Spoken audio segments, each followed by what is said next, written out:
friends, I wanted to come on here to talk about immunity. We are changing seasons from summer to autumn. It's beautiful time of the year. I absolutely love fall, especially when it's bright, but the light is changing, the temperatures are changing, the beautiful colors are changing. It's a beautiful time, but of course with any changes, your body has to adapt.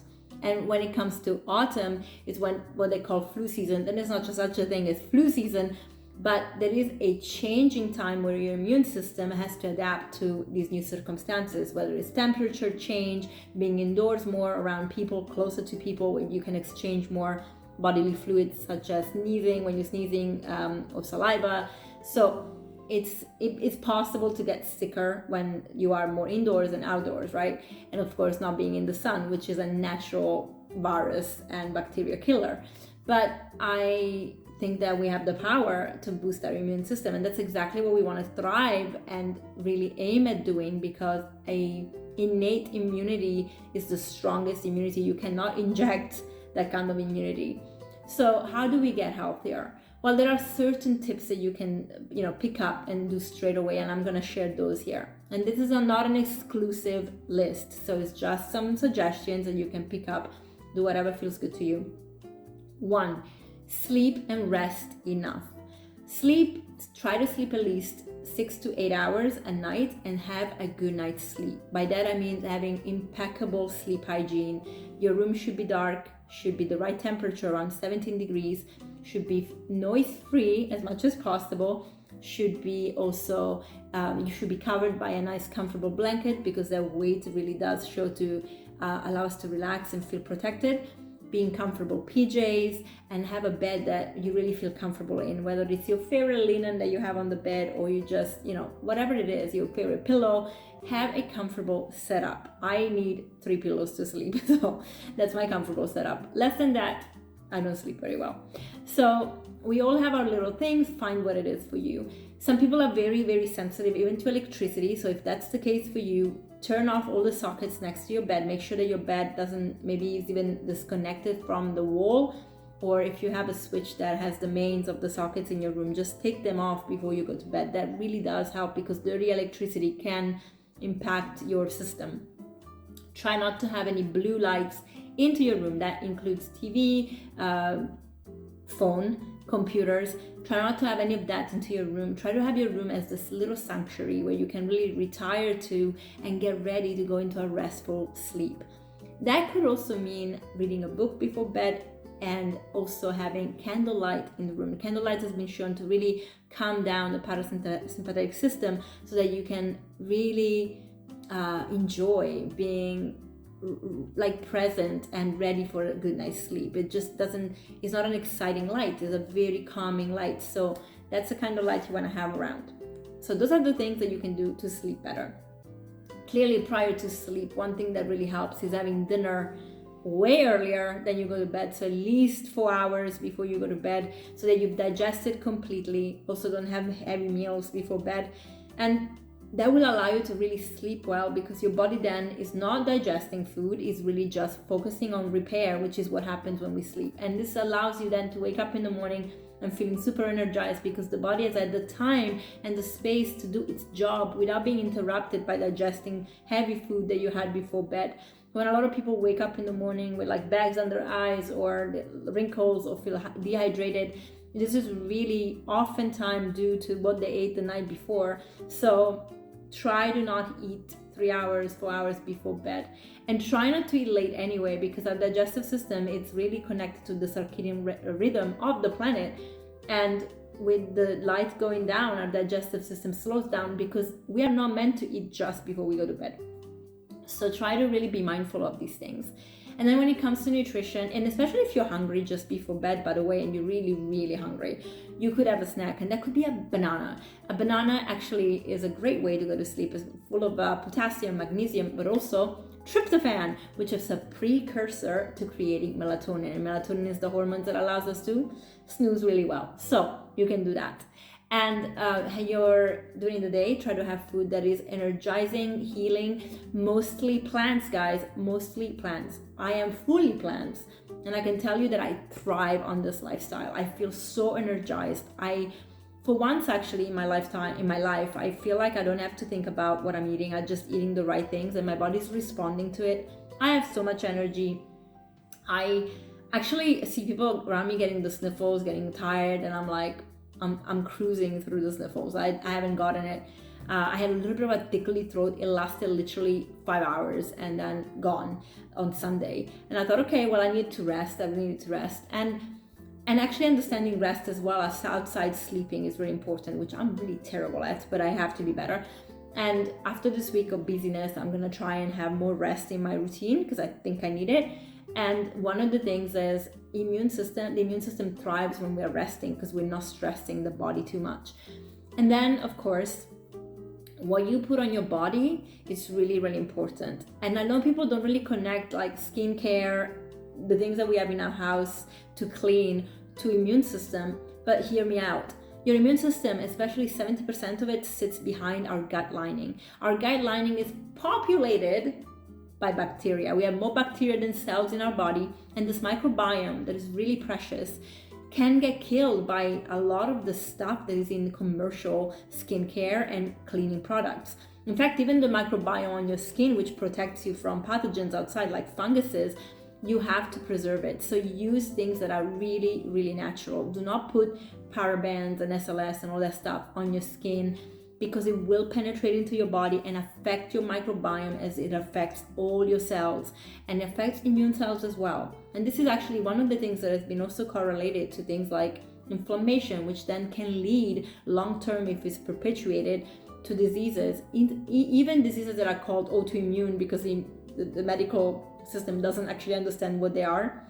The other thing is once you clean your skincare, your house care, you can clean your house with essential oils, with apple cider vinegar, bicarb of soda. You can buy borax. You can buy so many citric acid and actually really do a good clean with it. Like steam, which is really clean. You can really clean your home in clean ways. There's no reason to buy these very perfumed and strong products that, yeah, maybe they smell nice in brackets, but they can give you a headache and they're also toxic. So try to think about that, especially if you have pets. By the way, there are more pets that go to the vet because they are poisoned by the shit that we use to clean our house. I'm just not gonna really sugarcoat this, it's true.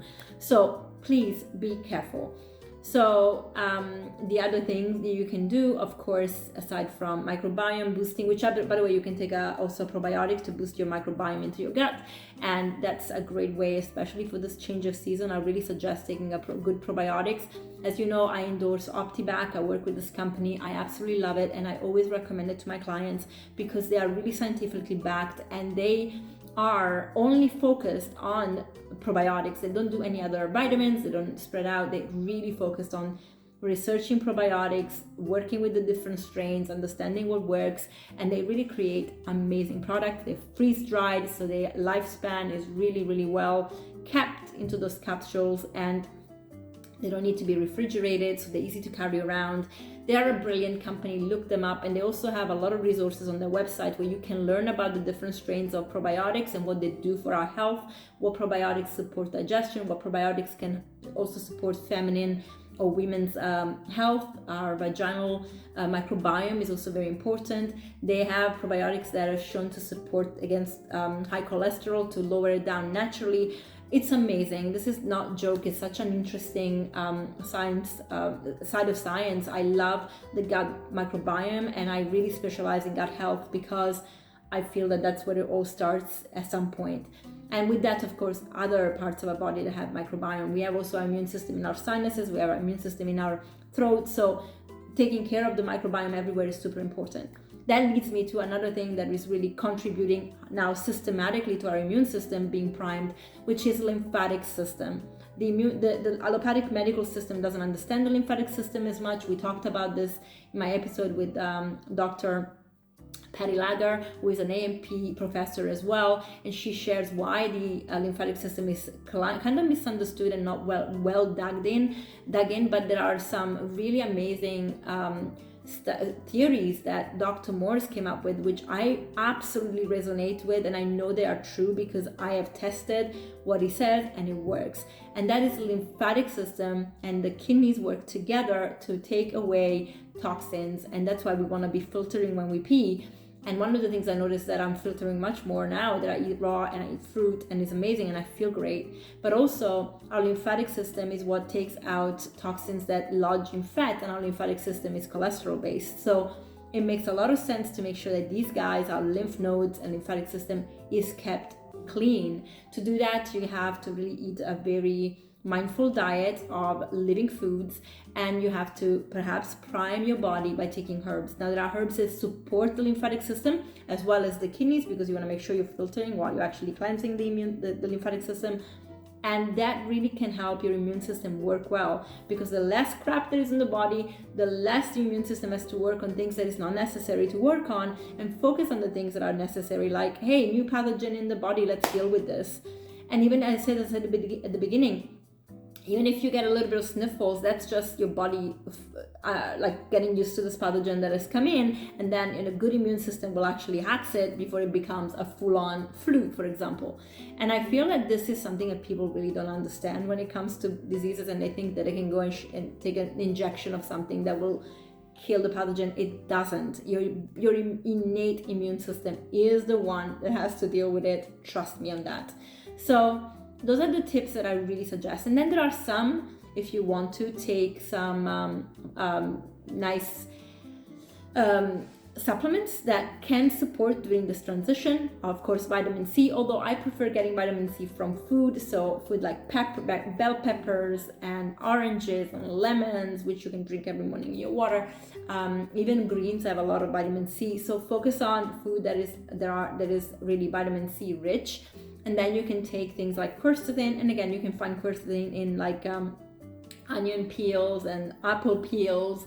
So have the whole apple, don't have to have the whole onion, but onions have that. So the apple in the peel, there's more. There's also inside the apple, of course, but the peel has more. So have a lot of apples. This is the season for apples, right? So have apples, have onions, and you could take a supplement. I don't particularly recommend it unless you're sick and you're trying to fight something.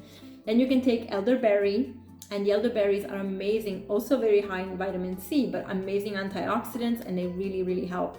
And I actually take elderberry just before we change season, and then if I feel like I'm coming down with something, I'll take the syrup and I put it in hot water and I make a tea out of it, so elderberry tea, and it really just sets me up brilliantly. If you are facing a little bit of a cough and scratchy throat and you feel like you're coming down with something, you can buy these, this is what I did when I have COVID, by the way. You can buy these vegetable gel capsules, and you can fill them in with oil of oregano, not the essential oil, but actual oil of oregano with some garlic, and take them as antibiotics, which do not kill the microbiome, actually support it, but do destroy pathogens, and brilliant like that. And you can also take Echinacea, of course, which is brilliant for priming the immune system. And before you get sick, don't do this when you are sick, you can take Goldenseal, which is a brilliant herb to support your body against viral infections. So you want to take it before any infections occurs. Don't take them while you are actually having the infection. You can take it after as well.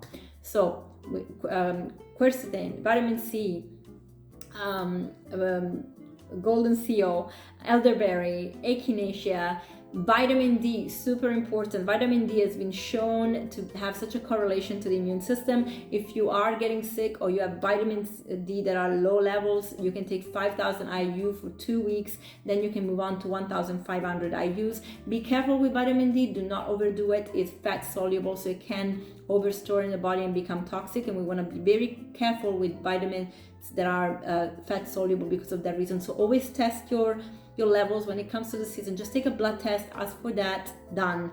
And then according to that, you can work with a professional that can help you to understand what's going on in the body. So you can work with me, you can work with other amazing holistic nutritionists, you can work with dietitians that understand holistic health, with integrative doctors.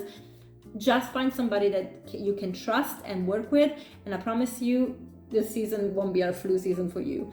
And then you also can take I guess those are the main vitamins. I would say take those if you have to take anything, and make sure that every day you have a diet that is actually full of vitamins in your food content.